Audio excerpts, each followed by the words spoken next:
test this.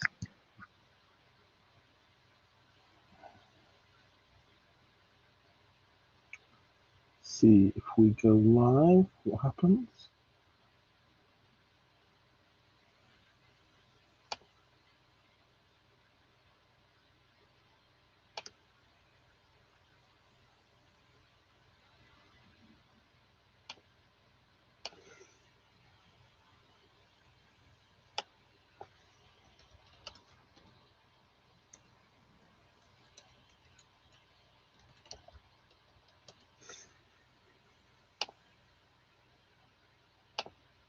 Turn that one on.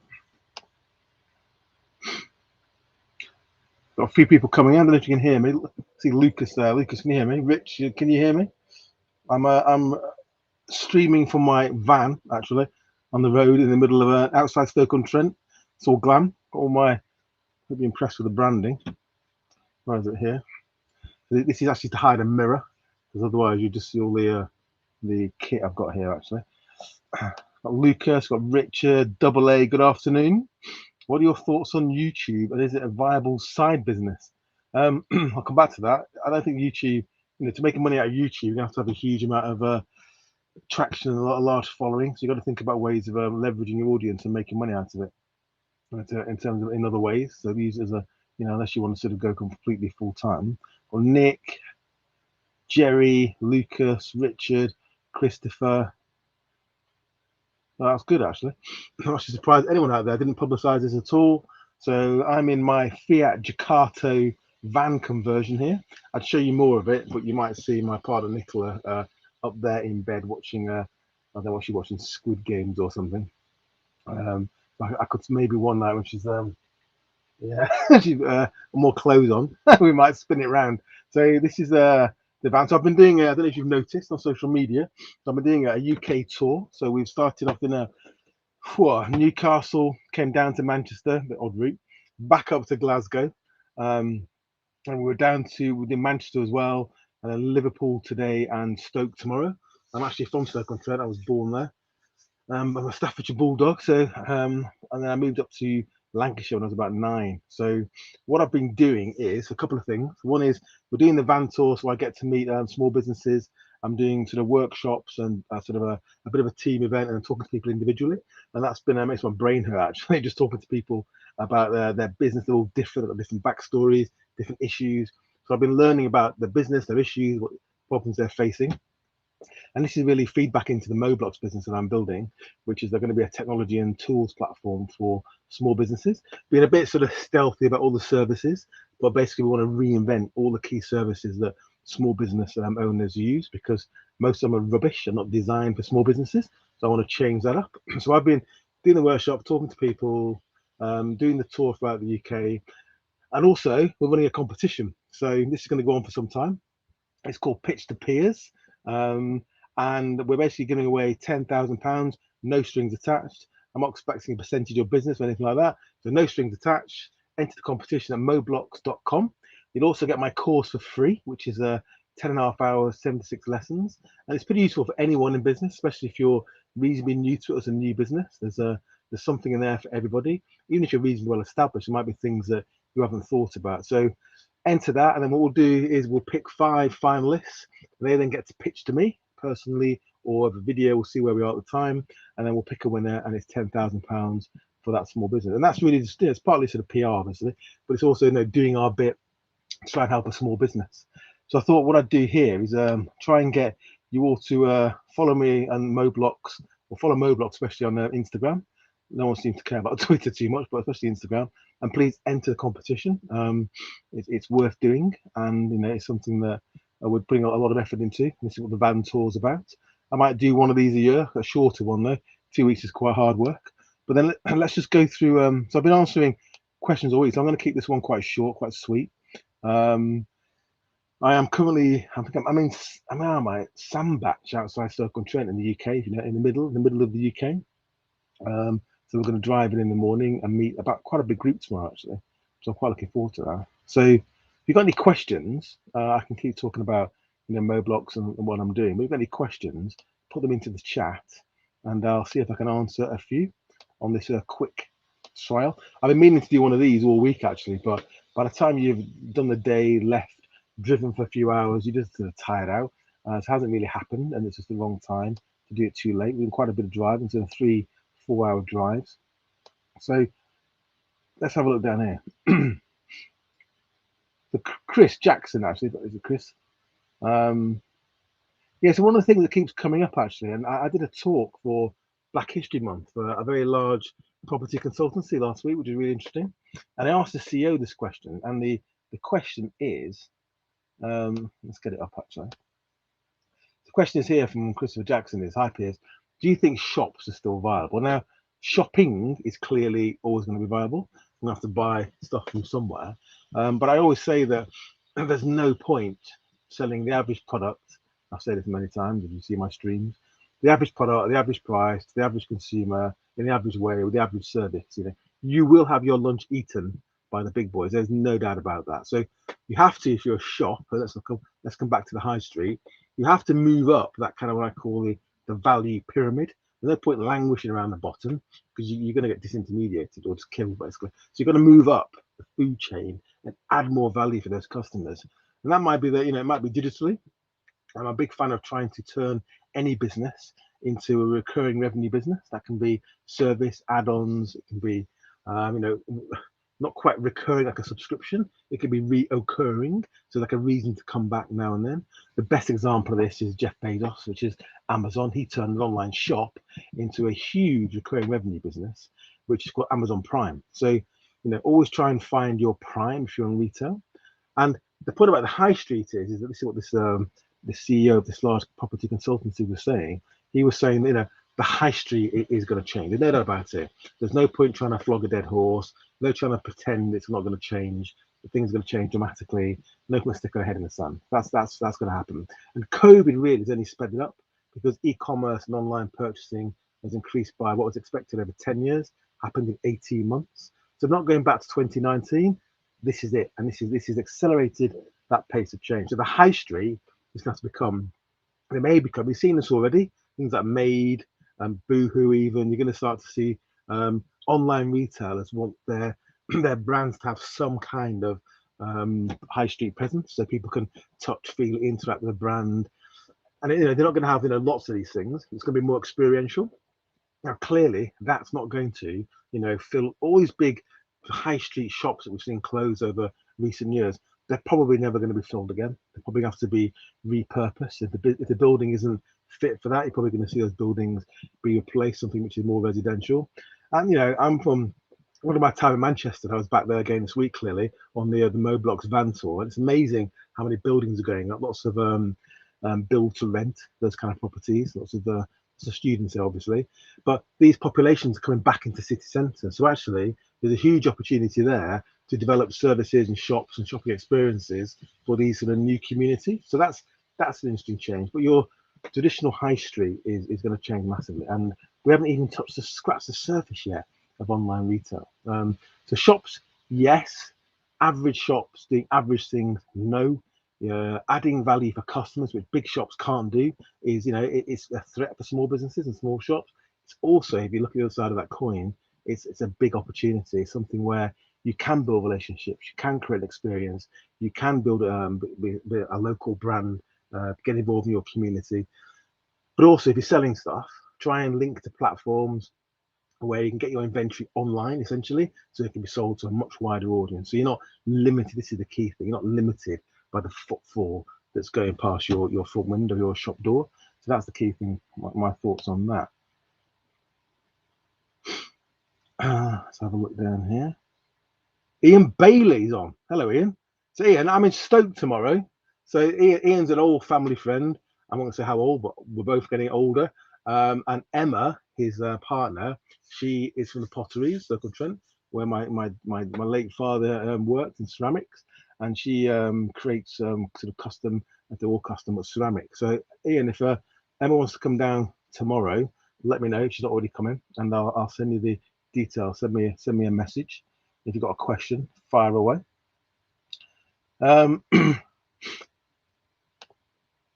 Yeah, so Moblocks, I have to admit, it's a bit stealth, a bit sort of ambiguous. So what was started with Moblock. So the way I started looking at this is that I see so many small. I used to be in the small business channel, right? I spent many years selling technology and communications to small businesses, big businesses too, but small businesses. And I saw the way in which they were sold. So it's used car sales techniques, really. It's double glazing sales. It's selling stuff people don't really want, so people can earn a commission. The telco sector hasn't changed since the 1990s. It's worse than the banks. You are sold services that are not really fit for purpose. They are not designed for small businesses. They are consumer products. You sold them with a business badge on it, and then you actually charge more for the pleasure, and you can't get a proper invoice out of people. So the way I see a lot of that market, in especially telecoms, is and broadband and mobile, all this basic stuff, is that it can be reinvented in terms of it's better, cheaper, faster, and simpler. Just like the neobanks, your Revolut, Starling, Monzo's, Tide have done in banking, which is also stuck in the 1990s due to brand culture, inertia, processes, systems, lack of investment. You can do that in telecoms. So that was the original thought. But the bigger issue, though, that I'm trying to solve is that small businesses should be benefiting from this explosion of technology, this software as a service, cloud technology. There's so much of it. It's a huge opportunity to automate your business, reach new customers, serve them in different ways, make them happier, better cost, build recurring revenue businesses, empower individuals, empower small businesses. But you're seeing big companies adopt technology faster per head than small companies. And why is that? So 10 years ago, your local IT provider built it for you, looked after it, and made a nice living. It's gone because they can't make any money anymore. So you have an explosion of technology on one hand, huge opportunity for small businesses sitting in the middle, but they have no clue what to buy, how to purchase it, what it means, how to use, how to adopt it. And so you can't have that one-to-one relationship anymore in terms of that guidance. It doesn't cost him. So what Moblox is going to do, we are going to create almost like a publishing house, really, that we're going to provide content and guidance to small businesses to help you understand your technology options.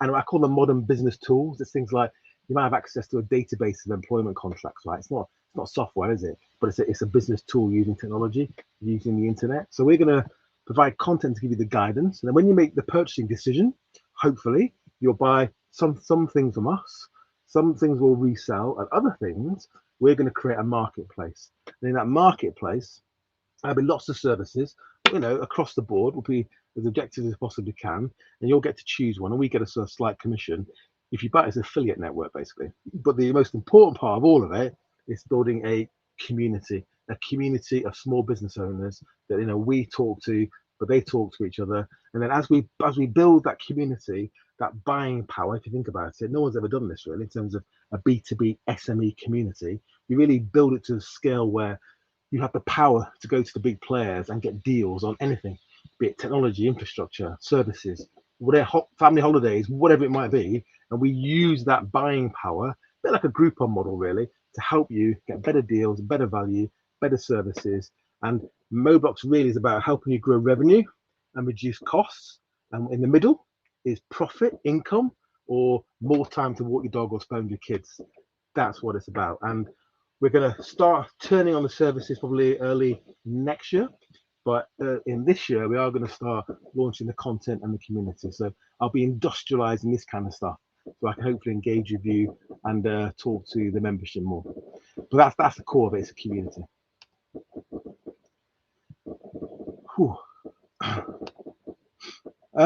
Hi, Julia. Dropshipping in Amazon. I have looked at this actually in great detail because I was fascinated by it and thought, could I create a business on the side as dropshipping? And I've got friends that have done it as well.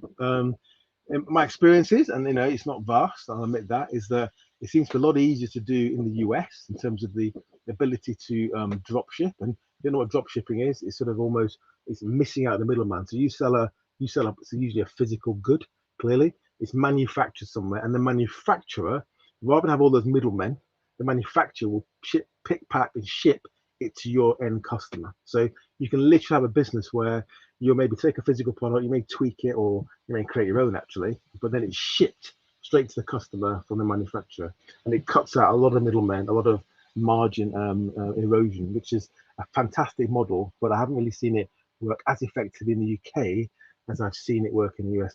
But it is coming, and it will come as well. And a lot of the people on the other end of the drop shipping equation I've come across tend to be sort of Chinese manufacturers as well, which is not always what you want. It depends what your business is. So big opportunity. I think we're going to see more of this. I haven't seen it work as effectively in the UK. You may have a better experience than me. I was trying this probably 18 months ago, 2 years ago, even actually pre-COVID, and things change quickly, as we all know.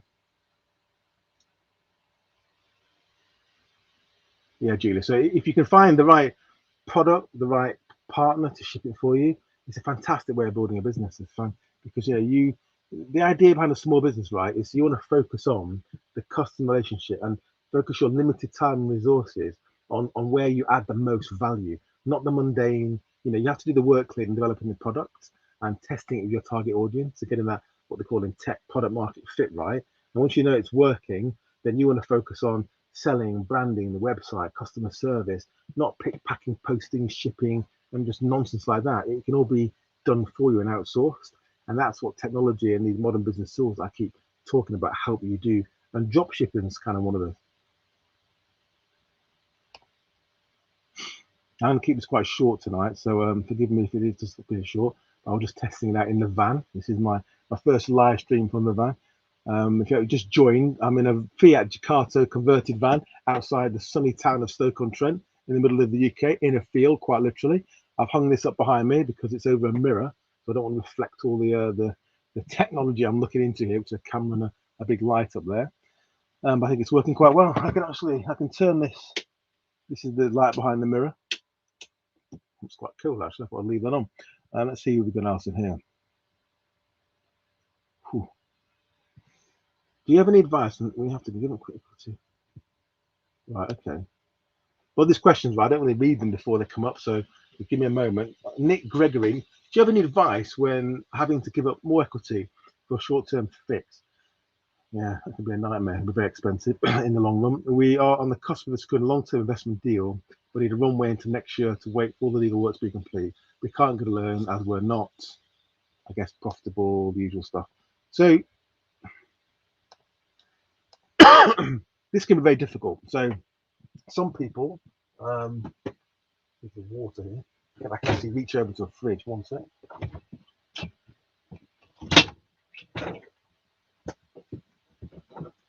This is awesome.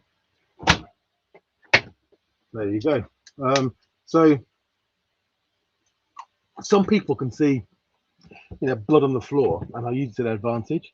You need to avoid those people like the plague because you don't want them in your business because they're trying to, you want the founders to be happy. You need to do fair deals, but it is business. So the ways of doing it. So you hear the word bridge. So can you find people who've already invested? If you've got some certainty this funding's coming, and it's never certain until the money's in the bank, to be honest with you. But if you can have some certainty and convince them of that, then try and structure a bridge. So that can be a loan. It's not a bank loan. You don't get all that credit assessment. So it's a loan, like a bridge. It could be a convertible. It could be a loan that converts at a slight discount to that round. It can be what they call in the US a SAFE, similar thing here called advanced subscription agreements. What you say is, right, rather than have a loan, if you don't really want a loan, it makes you nervous. And a loan can be structured in lots of different ways. But it's called an advanced subscription agreement. So you say, we will subscribe for those shares, usually at a fixed price, but it can be based on what that investment we're trying to get comes in at. A slight discount to it. So it's like it says in the tin. It's an advanced subscription agreement. So what it allows you to do is you're not setting a price today. You're waiting to close that deal. You're setting a price, and then based on that price, you've done a deal with those incoming shareholders, those incoming investors, on perhaps discounts, getting a little bit of upside for providing that sort of bridge finance. So do that as a convert, and the way converts work is normally is that if the business does well, they've got a choice. They can keep the loan and get repaid and get their interest, or they can convert it into shares and sort of ride the upside. So there's lots of ways you can structure those. Be very careful you don't do converts where they can explode in your face and end up taking the business. So lots of ways to do it, but you need to find. So you've got to find shareholders that believe in the business and you and the future, and they want to see some certainty that deal happens. And you're basically pricing that bridge finance to provide some upside when that comes in. So I hope that was helpful, but there's a lot of ways in which you can do that. So, but anyone that's trying to take you to the cleaners, run a mile. And the best people to go to, especially you can see you've got maybe an up round hopefully, increasing valuation when you raise this new money are your existing shareholders, your existing stakeholders. We'll do a couple more, or I'll get told off because Nicola at the back there wants to watch Netflix. It's feeling a bit rough actually. She's got, it's not COVID, I think it's more of a flu. Let's have a look who we've got here.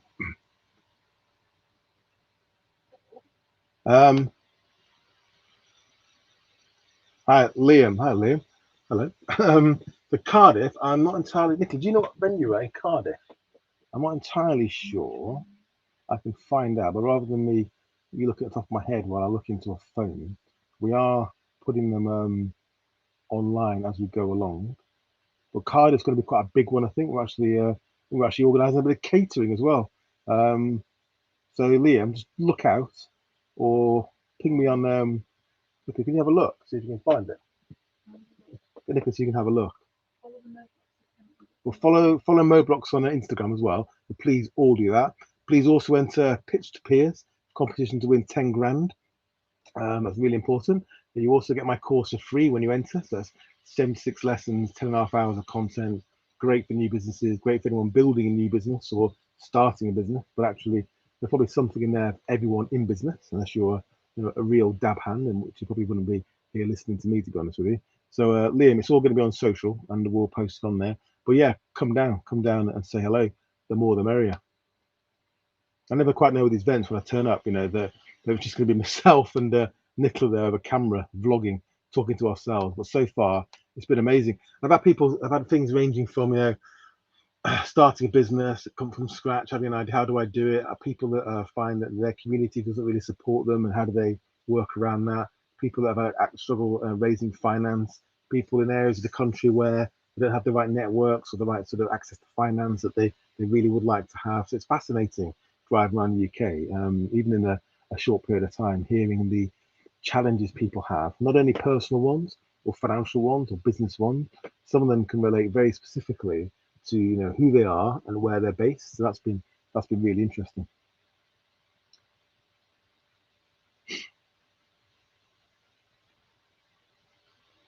I'm coming down here to I'm just going down this list here actually. So we've got one here from Luca. So well,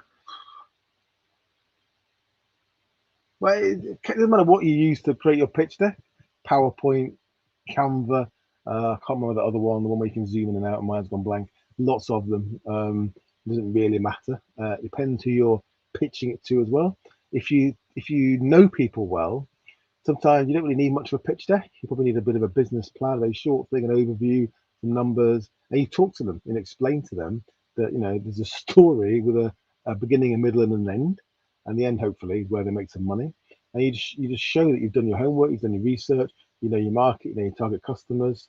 You've got a product or a service, you understand it, you developed it, or you're going to show how you're going to develop it, and you explain that to them, and you take them on that journey.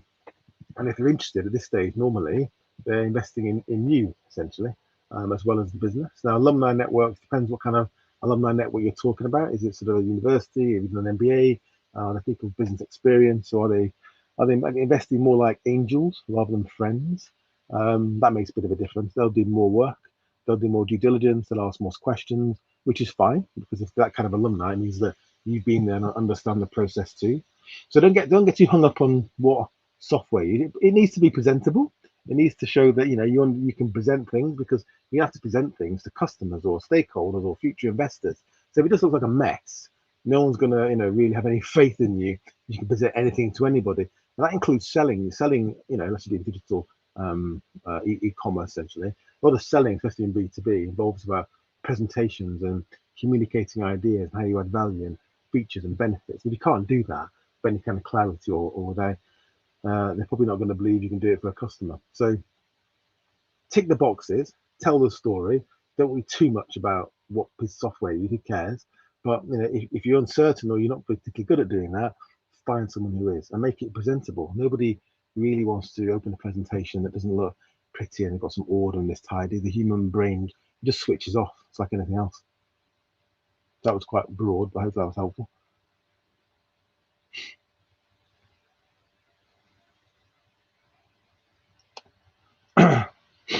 So in India, so small businesses, talking about software as a service or technology generally, um, well, this technology is it's not always built for them, but increasingly access to it means that you can massively improve your chance of success. You can lower your business risk.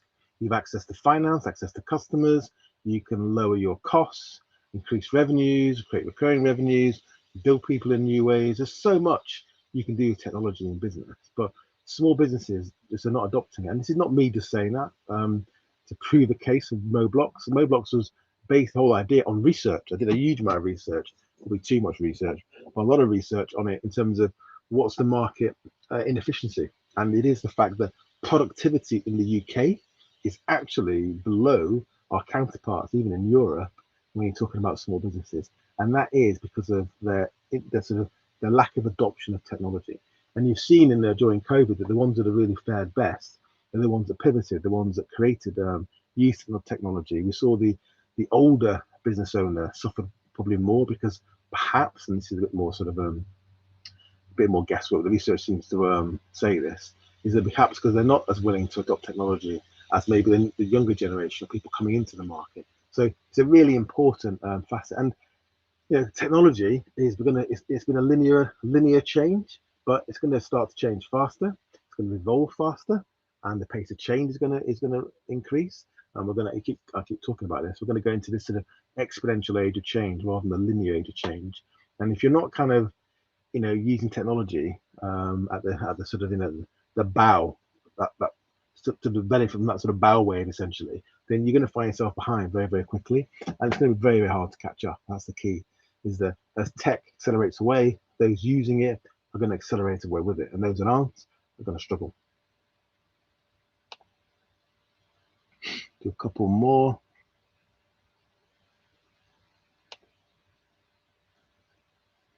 Do you ever get imposter syndrome? Man, I mean, sometimes I've been doing this van tour. I've been doing up and down the UK this week. We're doing 10 cities in 10 days. From 4 down. I've got one more to go tomorrow, Stoke-on-Trent. Got Newcastle and Manchester, and to Glasgow as well, and Liverpool today, and then Stoke tomorrow. And I talk to people, and I can't know everything about everything. It's impossible.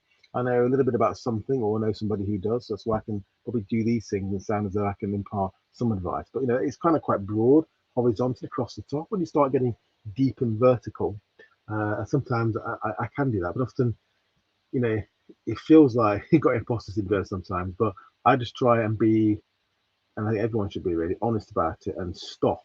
This is with employees as well, is hire people that know when to stop and ask questions of other people. People who soldier on thinking they know the answers when they probably don't, are dangerous in many ways, especially when they're working for you.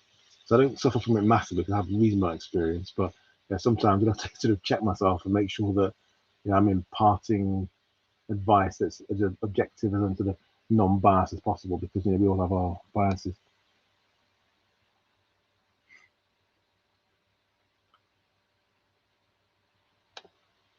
Just going down the list, got 2 more maybe. Lucas Jones. So how do you value your business? So, so it depends on where you are. So if you've got a proven concept but no revenue, it's hard to value. Now, if you look at the way in which, it's ignore value for a minute, look at the percentages that people tend to give up when they raise capital. So you tend to look, real pre-seed, that can be 10, 15, maybe 20%. And then you look at, so if you're raising 100K and it's 20%, you're valued at, 500K, so 400K pre-money, 500K when you add the 100K. And then when you get to sort of, you're looking at seed, and again, probably, it can be 20, 25, even 30%, probably lower in the US than it is in the UK. So that can give you an idea of what you can expect to give away of your business. How much you need to raise can imply a valuation. That's one way of looking at it, which is, not particularly mathematical, because it is impossible to, let's face it, impossible to value these things. It's impossible to come up with a number. You can't do a discounted cash flow, really. You can't really do, I used to be a banker, right, in the city, so I used to do this for a living. Can't do a comparable companies analysis or an EVA, economic value added analysis, or all these different techniques, because often this is new, no one's done it before. So what the hell are you comparing it to? And how do you do a discounted cash flow? It's not actually going to produce any cash for maybe 5 years, perhaps even longer in some cases. So what something is worth, and the guy, when I was young, I had a BMX bike. I love that bike, and I bought it for £400 in 1987, which A, tells you how old I am, and B, tells you how expensive this flipping bike was. And when I came to sell it, when it wasn't cool, too small for anymore, Graham, who lived up the road, who owned a quarry, I went to sell it to his son, and I still know them to this day. And I said, "Look, this bike must be worth 200 quid. I bought it for 400, not that old, I've looked after it." And he said to me, and those words have stuck in my head ever since. People call me Jonathan, I'm called Jonathan Piers. He said, "Jonathan, it's worth what someone's willing to pay for it." And that's one of the biggest business lessons I've ever had. And that's the key. Something is worth what someone's willing to pay for. Your business is worth what the people who are willing to part with the cash are willing to raise it. And now there's a fine line between them trying to take you to the cleaners, them taking control too early, you then losing the incentive to build that business. They don't want that. So there's that juggling, and there's also structure. So too many entrepreneurs say to me, I've met people who said, "Oh, just raised 500 grand, I only gave away 20% of my company, on our legend." And on paper, initially you think, okay, well done, fair play. When you look at the contract, they've given that business away. They've agreed some ridiculous EBITDA or revenue target in year two. You know they're not going to hit. And then they've got swamping rights. If they don't, they can take over the board. They've got anti-dilution rights on a down round. They've already given the business away. They just don't know it yet. So be very careful about structure and things that can blow up in your face. Try and keep your equity, your cap table very, very simple, and have the negotiation and negotiate hard. But if you're not putting money in many ways, it becomes a free option. So you have to sort of take what the market is willing to give you. And that means going to the market and make sure you're not just talking to your next door neighbor. Go to as many people as you possibly can. And what that then gives you is a more accurate pricing of the opportunity in your business, because you spoke to many, many people. So you can have more confidence in the average number perhaps they come up with. I hope that was helpful. Well, I'll do one more.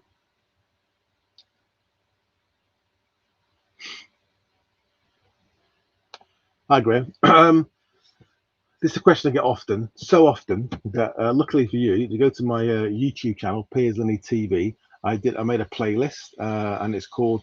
I'd actually made this for an event I did for Cisco originally a few years ago, and it evolved from there.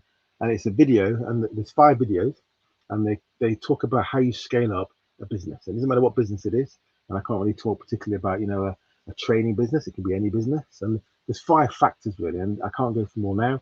Each video is about 15-20 minutes, so it's worth spending the time to go through it. First one's having the plan, is to take stakeholders with you to test the business and get people to read that plan and respond to it. The second thing is operation. It's also like a pantomime horse. There's no point having this perfect pantomime horse and then the front end takes off because of sales and marketing is fantastic, but the back end can't keep up. Processes, systems, people, technology just can't keep up, and it breaks. It can be working capital as well. So I'll come back to technology and working capital and finance too. But that's really important to have your systems, processes, your compliance, everything in place before you scale, because it's not going to be perfect. You can't get everything in place. You're not sure how you're going to scale sometimes, but try and do the work so that your back end keeps up with your front end before you start to grow, or the wheels can fall off. That's number 2. Third one is people. So have you got the right people? Are you the right person? Have you got the right skill set? If not, fill the gaps. Have you got the right team to grow with the business? Sometimes you might need to change the team. Sometimes people that have come a long way with you are not the right people to go forward. It can be really, really painful, but you've got to be quite tough about it. Have to have those conversations. Make sure the people with you want to go on the journey, and take your stakeholders with you, not just your employees or your people working for you. Everybody needs to come with you, and that's what the plan's about as well. And the next one, number 4, is technology. So I'll keep coming back to this, is use technology, automate everything. Go for your flipping management accounts and see, what can I take out? What can I automate? What can I use technology to reduce the cost of? How do I reduce the friction in my business so that I can execute and everyone knows how things get done, and just use technology. Large companies do this far more per head and per employee than small businesses, not because they like technology, because they've got people in procurement departments that are paid very well to make these decisions, and that's why they adopt and embrace and deploy and use tech. Small businesses should too. The last one, which you may have guessed, is finance. So before you grow, if you start growing really quickly and your customers are paying you on 120 days and your suppliers aren't paying on 30 days, you've got a serious problem in terms of finance. If you're building a tech company where you need to invest, or there's investment required up front in new machinery or premises, how do you finance it? So again, you need to get your finance in place. And as I was saying earlier about your presentation essentially is going to go through all the previous four factors to tell you what kind of finance you need to scale your business. So go and watch those videos. I put a lot of effort into them, and hopefully there'll be something in there to give you a roadmap and a plan to grow your trading business. Hope that was helpful, Graham. Right, one more, and I am off ski. I'm going to go and dim the lights. We dim them here in the van. Turn these off, so you can all get very moody very quickly. Right, let's have a look.